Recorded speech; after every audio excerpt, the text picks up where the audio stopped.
Sawazi ukhuluma nogogo, khuluma kokusethene sento. Amafahla bahlosile, bathi usokhulu usokhokho bewe. Sakhuleka kunina bakhulu, hayi khona bogogo nomkhulu. Igama umfoka mbanje ithisa simbiza ngonduna kandaba. Hayi khona yasuke yahlala, impungu sihlebulela ulwazi. Izinto zaqala zakhanya nenkinga zaphela emphela ndaba. Isizwe kithi siyakhala, sekhona nenyanga zamanga. Izinto sakithi siyahamba engathi sekhona abafundisi bamanga. Impungu ngayishukela phansi. Kwathi ngithi kunina benkashana kaMenzi yaphuza umlaza ngameva yaphula umlilo ngamahlamvu abanye bocima ngamanzi. Nina belembele eqamanya amalembe ngokukhalipha usishaka kashaka ngemanzi ngesaba ukuthi usha. Ushaka kuyinkosi yasemashobeni ake ngikhuleke umhlaba wonke. Nasendaweni zonke la kuhamba kufinyelele khona lo mfanekiso oqoshiwe. Uma kuukuthi umusha kule channel ibizo lami ngumlekeleli umfoka mbanjwa ukhathini. Ngumshana wakwaNgcobo Fuze omashiya amahla ngathi azoshumayela umzukulu kaMdumo. Umdumo ezala uthumbu laTshatshatsha, uTshatshatsha azala uPheshe, uPheshe azala uMaguyane, uMaguyane azala uVaphi, uVaphi azala uNokhonjo. Mina ke insizwa zingibiza ngonduna kaNdaba, untombi siyamncumela, unsizwa siyamkhomba, silwane esincane saphuma ehlathini ekseni ngovivi sazivuthulula ngoba sigcwele amabethe. Ikholo elikholwa ngenhliziyo engalibhana kancane esontweni ugxamgxama umsathe enkakane lakhe lathi ngihamba theselo sithe lathi ngahamba. Ngumjabulelo kumamatheka komkakhe ngoba njalo umamatheka ukuthi faca. Ngumuthi wentombi ezithi zingabuka kuhluma ihlahla sothando ngaphakathi enhlizweni liqaqe isimilo maqede sikhohla amasokazi. Inqawe eshunqulaza ezinye inqawe eshunqa intuthu. Inkunzi ekhonye ishaya ishoba sibhongele phansi edlana zomaqede zihlaba isinyelele. Idla nazo kodwa ziyayihlaba. Angikwamukele mbukelo wempunga yesintu uma kuukuthi uyaqala ukubuka la kwimpunga yesintu nalomfanekiso oqoshiwe musha kuwena. Inhloso ngqangike yale channel ukubuyisana nokukhumbuzisana indlela yesintu ehamba okhokho bethu. Yebo kwesinye isikhathi kokwenzeka sizithinte ezinye zezinto eziyimkhuba esilekelelayo njenganabantu abampisholo. Kodwa inhloso enkulu akubona ukuqhakambisa kakhulu imkhuba kodwa ukuqhakambisa kakhulu isintu. Uzokhumbula ukuthi isintu sethu siyinto ekhantile kakhulu. Isintu siyizimpande zomuntu ompisholo ophila phansi komthunzi welanga. Yebo kokwenzeka kube khona imkhuba esikuyalela yona kodwa eyimkhuba ehlambulukile. Abantu abadala imkhuba bangayithandi imkhuba enobungozi. Kodwa imkhuba ehlambulukile abantu abadala banankinga nayo. Uzokhumbula ukuthi kukhona umuntu kubo bayagcaba. Lokho kumkhuba wakubo, usiko lwakubo. Kodwa ngoba kukho la belimala khona ngokugcaba kwabo. Akunankinga lokho bayakwenza. Kodwa lokho akusho ukuthi kuyisintu, kodwa kuwumkhuba wakhona ekhaya. Namuhla ke mbukelo wempunga yesintu ngaphambi kokuba singene esihlokweni sethu ngikukhumbuze ukuthi sisekhona isipesheni sencwadi yethu entsha indlela yesintu kodwa indlela ehamba ngayo iyangithusa. Iyangithusa kakhulu bafowethu umhla ka5 angathi ukude impela angathi sizosheshe sisivale. Mhlawumbe kuzothi nje makuphela yona lenyanga kusasa mhlawumbe mhla ka1 2 ayangathi sobe sesiphelile. Uma kuukuthi ke mhlawumbe kubusasele emuva lifaka iorder lakho ngangishilo ngathi uma unothando sizokubekela sokufaka kwesystem kube ukuthi sikuthatha njenganomuntu osekhokhile bese silinda ukuthi ke kushaye lo suku ozoba ngalo nemali bese ufika uzokhokha. Mawufika emphela ndaba u350 kuphela isuka ku700. Uma kuukuthi ufuna sikuthumelele i450 sekuhlangene nendleko zokuyithumela. Inohlonze kakhulu ke bafowethu indlela yesintu. Namuhla ke bafowethu nodadewethu nobaba nomama ngiyafisa ukuthi ngizokhuluma ngeladi labantu abadala. Iladi mofunda indlela yesintu ekuyincwadi yethu entsha yona le kuspecial. Kuvezwe ngokusobala ukuthi alilona isiko kodwa liwumkhuba kodwa umkhuba omuhle. Namuhla ngingako sithatha isinqumo sokuthi sizokhuluma ngeladi labantu abadala. Leladi labantu abadala silenza ngendlela ezimbili. Indlela yokuqala esizokhuluma ngayo namuhla ile ehamba nezinkukhu eziphilayo ezizohlatshwa. Iladi lesibili ngendlela yesibili ila uthola ukuthi ayizuba khona into eyigazi ezochithwa. Kuzobe kuwukudla kuphela nenyama. Kodwa ke namuhla ngiyafisa ukuthi ngigxile kakhulu kuleladi labantu abadala la sohlaba khona izinkukhu. Ukhona ke mhlawumbe omunye umuntu uthi yena inkukhu akayihlabi. Ngeke simbeke icala. Vele inkukhu ayiwenzi umsebenzi. Kodwa inkukhu iyabambisa.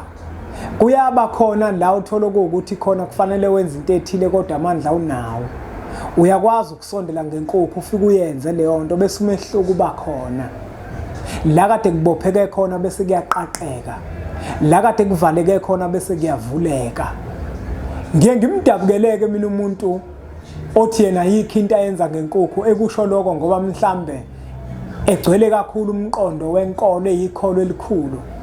Kungeve ukuthi abantu bakubo bathi abakwemukeli lokho. Kodwa uthola ukuthi ukusho lokho ngoba uzibona yena eyikholo elikhulu. Ngoba umuntu kuyenzeka abe yikholo elikhulu uma efika kubo. Kodwa uma ephakathi kwenkolo angabi ikholo elikhulu. Ikholo elikhulu silibona ngokuthi ligcina imithetho yenkolo enkolweni. Ligcine nemithetho kaNkulunkulu. Lingathi malifika ekhaya lijaha ukuvala izinto awulona ikholo mawunjalo. Uma uzofika kini ngoba sekukholwa wena usuzothola utshwala bugayo awulona ikholo mawunjalo. Abakutshela ukuthi uyikholwa bayakukhohlisa. Umuntu oyikholwa umuntu ohloniphayo. Awukwazi ukuthi uzothwena ngoba nako usuyakholwa usufika kini kade inkukhu ihlatshwa. Usuthi wena uyihlaba inkukhu ngoba wena uyikholwa awusabugayi wena utshwala ngoba uyikholwa. Ungahloniphi lokho awuhloniphi abantu abadala likho ikholo elingahloniphi.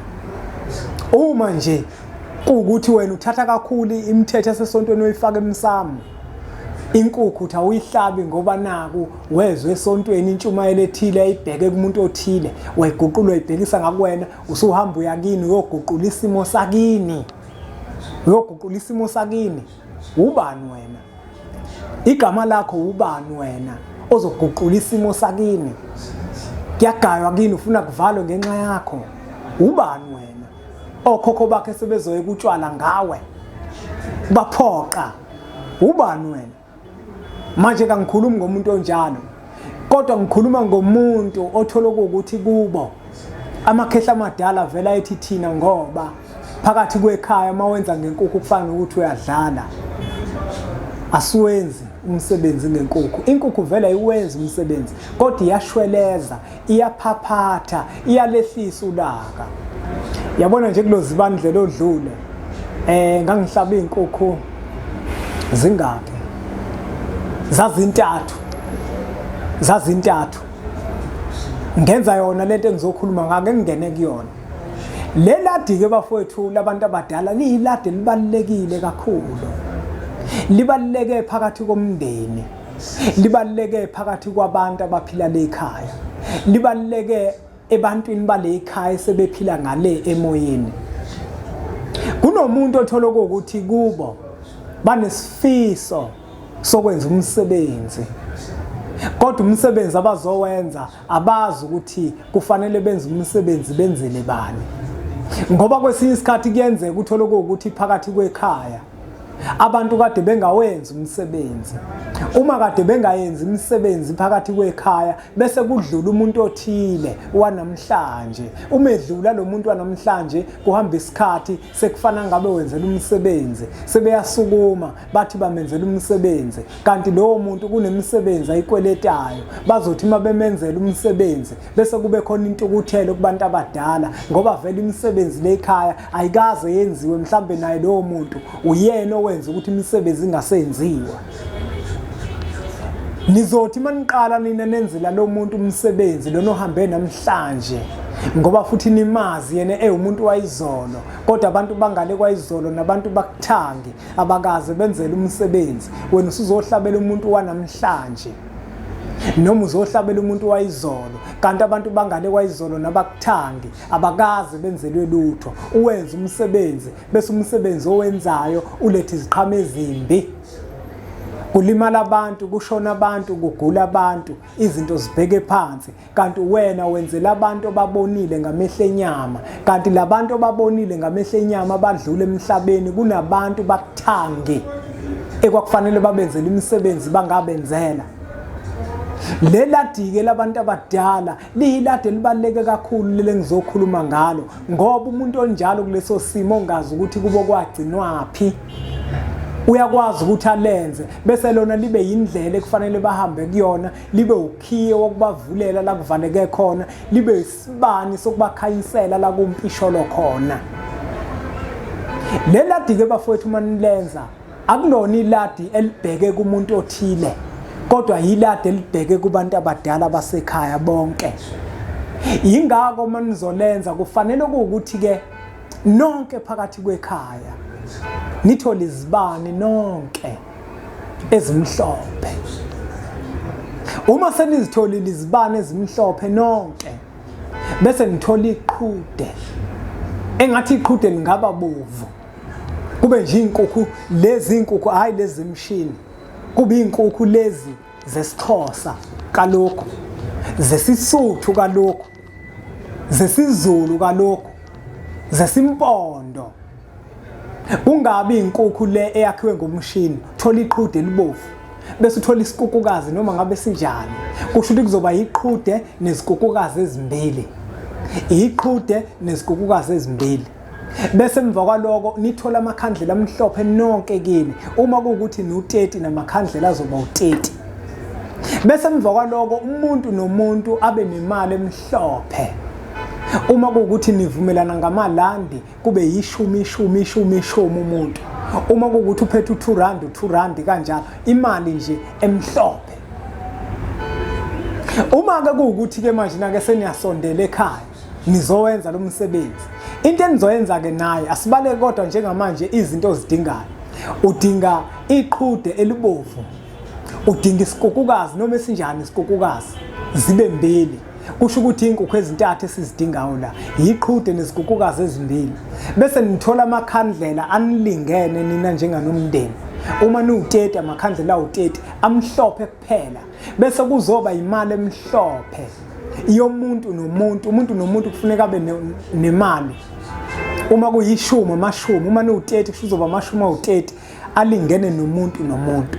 Bese emva kwaloko nithola amadumbe, ubhatata, nipheke isijabane, abanye bathi isijingi, isigwambo, isitambo. Nipheke konke lokho kudla lokho okwakuyigugu kubantu abadala, ukudla kwesintu. Amadumbe, obhatata, isitambu, yonke leyo nto, inkobe, yonke leyo nto. Nithenge lokho kudla. Bese nigaye kube khona nokhamba lotshwala oluzohlala lapha emsamo. Konke lokudla niyakubeka kahle lapha emsamo. Nikubeke kahle lapha emsamo. Amadumbe nobhatata, ningayibeki inyama ethosiwe laphana. Ningayithosi inyama.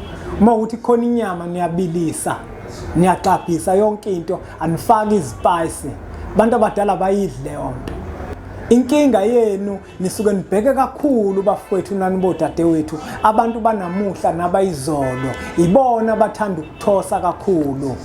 Abantu abadala bayifuna into ethosiwe. Bayifuna into ethosiwe, lento efakwe izispice. Nithenga ukudla lokho, amadumbe, obhatata, nithole nezithelo. Izithelo nizibeke nazo laphana kahle. Nibeke laphana ukhamba lwesiZulu, bese nibeke nonemenite. Onemenite ningababeka onemenite ngoba uzokhumbula phela ukuthi la senza iladi. Uyabona? Hayi ukuthi sizokwenza umsebenzi wasemsamo. Akuwona umsebenzi iladi, umkhuba lo esiwenzayo. Nibeke zonke lezo zinto lezo ezimnandi, amakhekhe nabo futhi utshwala lobu obuke emabhodleleni ningabeka ngoba yiladi lele nizolenza, hayi ukuthi nenza umsebenzi. Uma senza umsebenzi wabantu abadala sizohlaba. Utshwala obuke emabhodleleni akufanele sibubeke emsamo. Yebo kini niyakwenza, kulungile nikwenze ngoba vele seniyakwenza, kodwa kufanele ukuthi sikwenze.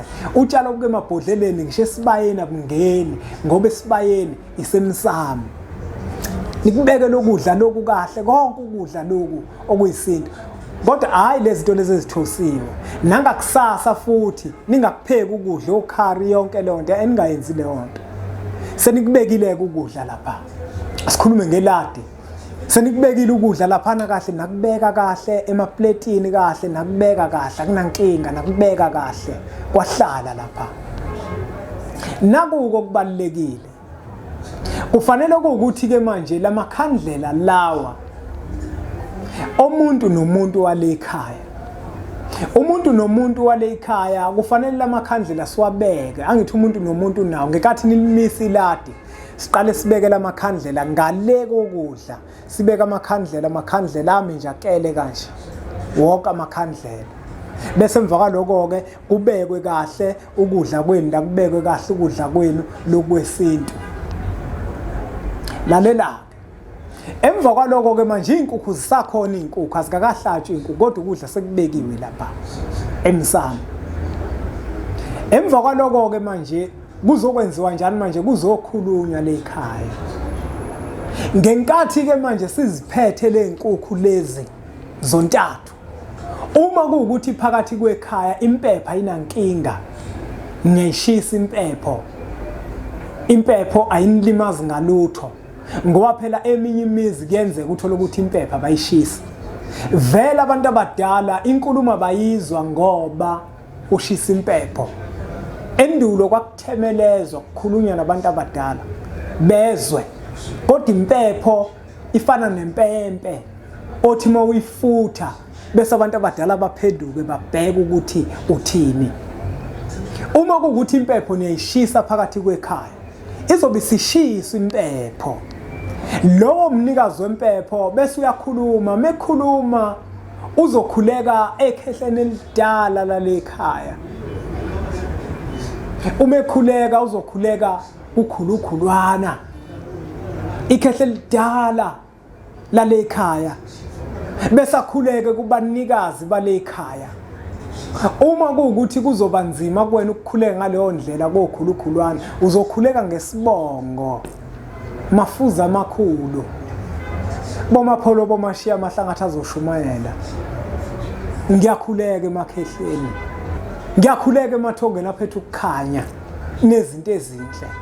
Ngikhuleka emathongeni awayethanda inqubekela phambili. Khuleka emathongeni aphethe impumelelo. Lokhulekayo imini usibanibani. Ozalo ubani, ubani azalo ubani, ubani azalo ubani. Namuhla sihlangene sabantwana benu, sisizukulwana senu.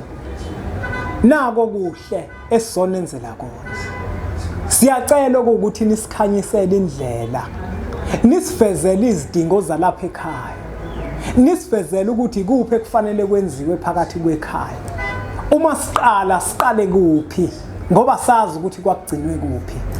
Sicela ke nisivulele inhlanhla, kuvuleke imisebenzi phakathi kwekhaya, abafuna imendo bagane, njalo njalo insizwa ziganwe, bathola imisebenzi, sithenge imoto, nibike konke kwegceke.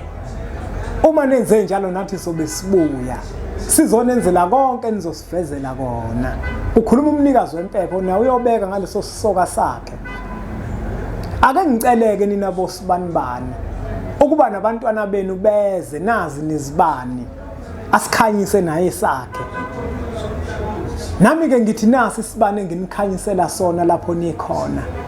Ngicela nikhanyiseleke bese nibweni izoba ukukhanya phezulu kwempilo yami naphezulu kwaleli gceke lale ekhaya naphezulu kwabafowethu nodadewethu. Nivule la kuvaleke khona, nikhanyise la kumpisholo khona. Ngiyacela ukuthi ke nabo basondele. Ngenkathi ke besondela uzokhumbula ukuthi sithe amakhandlela kufanele alingane bonke abantu bale ekhaya, umuntu nomuntu bese aphathe 10 noma R2 leyo mali emhlophe. Uma sebesondela ke labantu bafike bayaguqa la, uyakhanyisa isibani sakhe, nibeke isoso la, uthatha le 10 lakhe uyalibeka bese akhulume isibani sakhe sesikhanyisile azicelele naye azicelela kona ngicela inhlanhla ngicela ukuphumelela esikoleni ngicela ningikhanyisele ngicela ningiphe umsebenzi acele ngaleyo ndlela nomunye ngokunjalo azokhanyisa isibani sakhe abeke ishumi esosweni nomunye akhanyisa isibani sakhe sizikhanyise sonke izibani zethu esihamba nezicelo neshumi lakho lelo libekayo lihamba nesicelo sakho.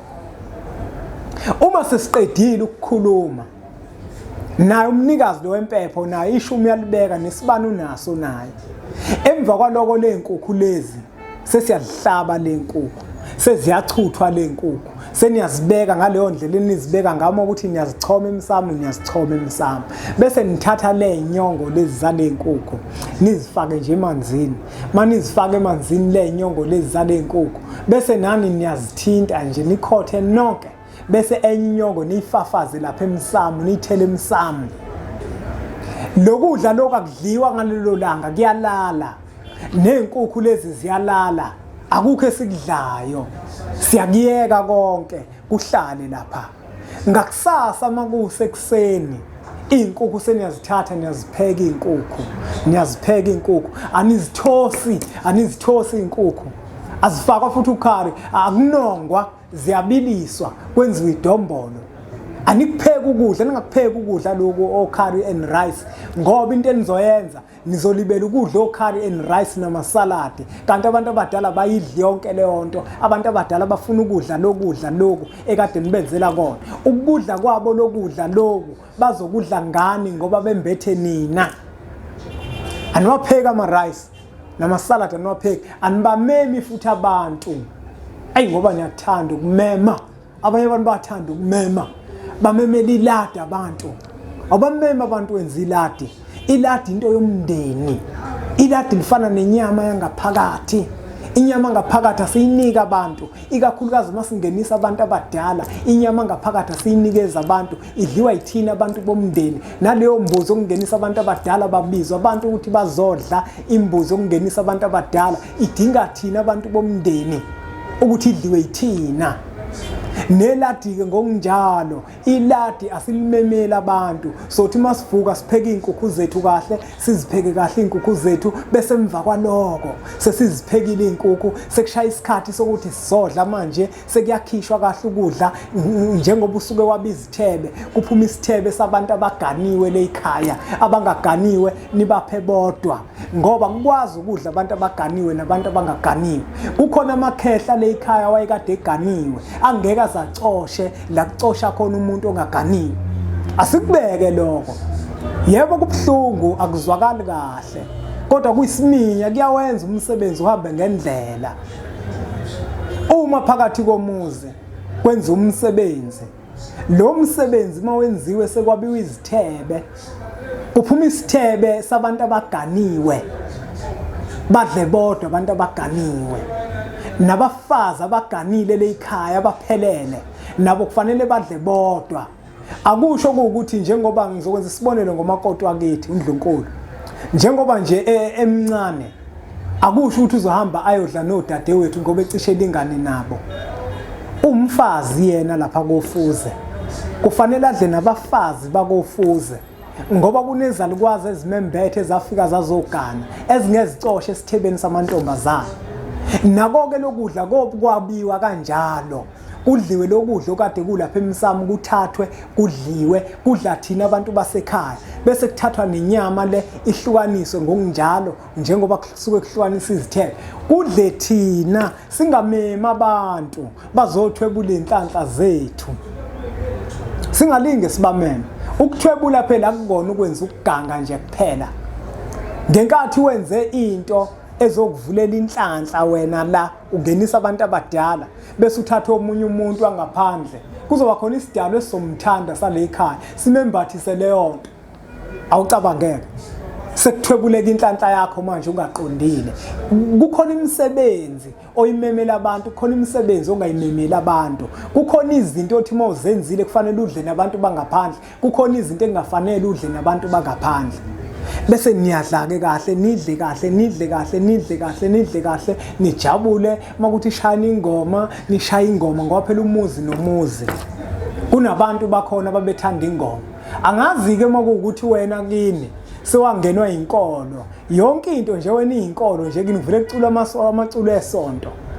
Nenkinga-ke uma unjalo, nenkinga nje enkulu, nenkinga nje enkulu uma unjalo. Makufanele nje kwenziwe into phakathi kwekhaya, sekufanele ngabe kuyacula manje kusinwa ingoma, wena amaculo esonto. Mina-ke nje ngiwafuna amaculo esonto mina.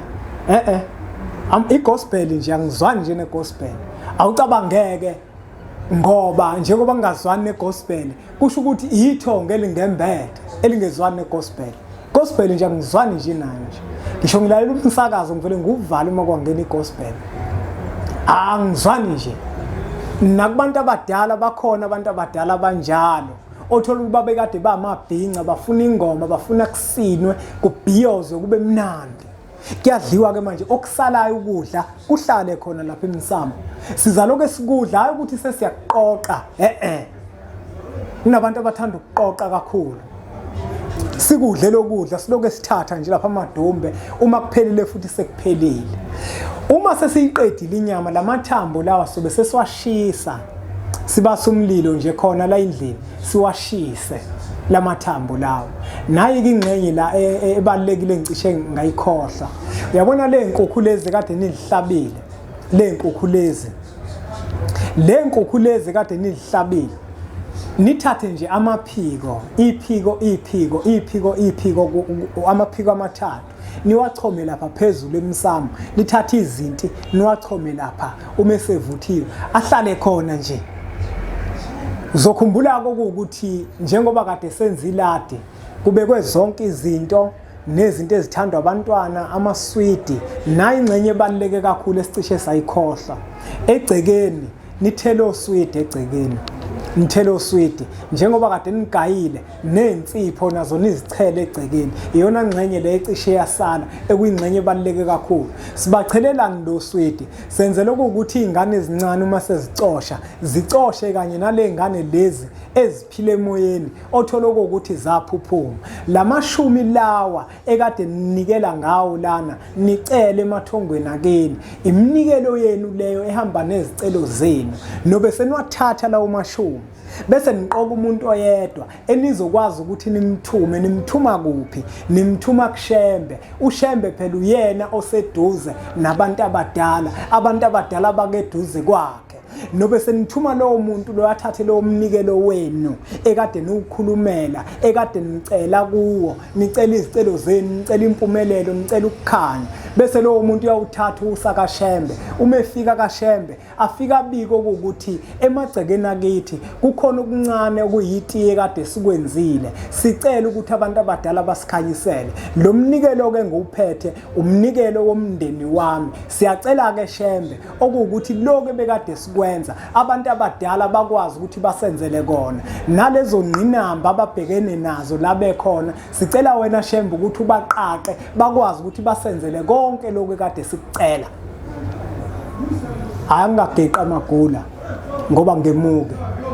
Ngiyacela ukuthi siwuthathe umfanekiso oqoshiwe sodlulisele kwabanye abantu ngoba nakubona uzoba usizo olukhulu. Uma ukuthi uyafisa ukuhlala phansi nempunga yesintu, ushayela zona inombolo lezo zibonayo le screen sakho noma ukuthi ufuna incwadi zethu, siyakwazi ukuthi sikuthumelele. Siyacela ukuthi niqhubeke njalo nisubscribe ku channel yethu enkulu Impunga Yesintu TV bese nilindele ingxenye yesibili yeladi labantu abadala la sobe sesithinta khona ke manje ungahlabi inkukhu kodwa kukhona inyama.